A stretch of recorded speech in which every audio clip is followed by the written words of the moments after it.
It's at the Okay, there. bottom. It's recording, but I don't know how I'll get it to you, but maybe you'll still be able to see it. Somehow you can save it and then share it to me. Okay, I'll try it. So, yeah. Okay, so hi, Miss Sass. I'm Brianne Simmons. I'm one of the co-presidents of STAND. Awesome. You just got started and then, Yep. But we keep pushing forward. I know, that is awesome. That is awesome. Yeah. And I said every day that we're home, that's one day closer to being back. Yeah. Yeah. So, this, this is the last day of National Women's Month. So I was wondering who are some of your female role models or some females who have inspired you. This can include like family members or people throughout history or that kind of stuff.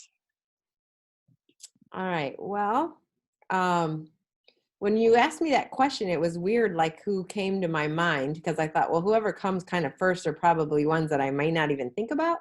So I'll tell you the ones that jumped in my head. Honestly, the first person that came to my mind was Anne Frank.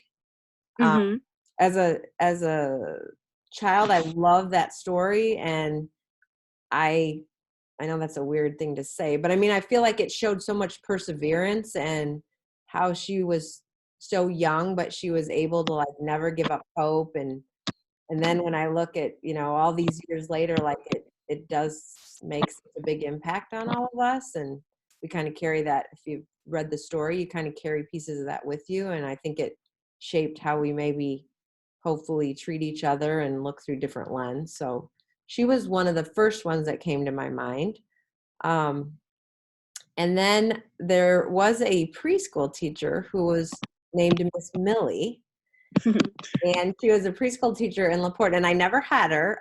She was like a great aunt to me, so she was always around at those family events. And my niece and nephew went to her, and she was kind of like started a preschool when women just stayed home and took care of their own children. You didn't do that, so she kind of was cutting edge there on doing that and taking care of other people's kids. And the one thing I learned about her was it was just always about the way she treated people and made every single kid feel so loved.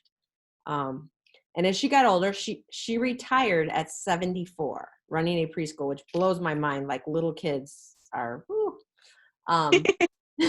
But I remember at the end, she would get so frustrated because, parents wanted their kids to like know all these things. And, preschool started getting much more rigid. And she said, kids just need to play and learn how to like be nice to each other and learn about the world. Like that was always her thing. And I don't know, I always kind of carried that in my heart, like, as an educator, like, yeah, I was an English teacher for 23 years and English is very important, but really it brings me more joy when kids come up to me and say, remember when? And most of the time it's about some silly conversation or some weird story I shared with them about my kids or whatever. Like, to me, that's kind of what it's all about. So those were the two that really popped in my head when I thought of that.